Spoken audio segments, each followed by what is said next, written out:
কলা দিয়ে তৈরি ব্যাগ? আসলে কলা নয়, আবাকা বানানা গাছের তন্তু দিয়ে তৈরি কাপড়, যার নাম বানানা টেক্স।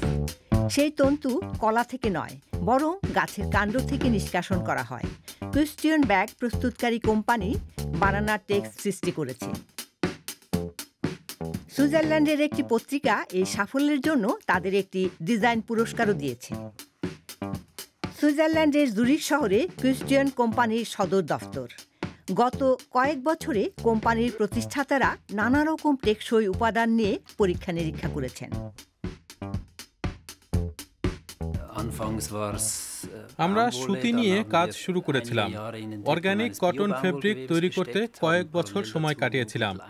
একই সময়ে আমরা লিনেন, হেম্প ও বাঁশ নিয়েও পরীক্ষা নিরীক্ষা করেছি। এই প্রক্রিয়ায় কলার তন্তুর বিষয়ে জানতে পেরেছিলাম। সঙ্গে সঙ্গে তার সম্ভাবনা বুঝে মুগ্ধ হয়ে গিয়েছিলাম। আবাকা ম্যানিলা হেম্প বলেও পরিচিত। ফিলিপাইন্সে এই কলা গাছ দেখা যায়। 19 শতাব্দী থেকে তা দিয়ে দড়ি ও মাছ ধরার জাল তৈরি করা হচ্ছে। কোনো প্লান্টেশন নয়, জঙ্গলে এই বুনো কলার গাছ পাওয়া যায়।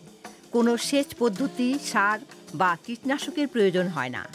তার তন্তু কাছেই শুকানো হয়।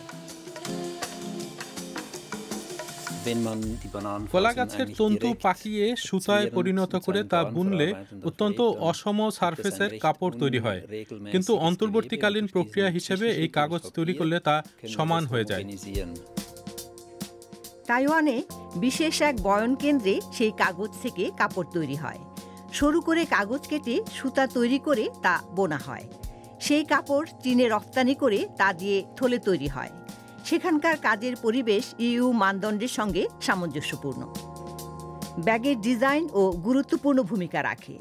সব খুঁটিনাটি বিষয় সম্পর্কে ভাবনা চিন্তা করা হয়েছে। তার স্টাইল বেশ হালকা মেজাজের ও বাস্তবধর্মী। গোটা বিশ্বে প্রায় 200টি দোকানে এই পণ্য বিক্রি হচ্ছে। কলার তন্তু দিয়ে তৈরি ব্যাগের দাম প্রায় 220 ইউরোর মতো।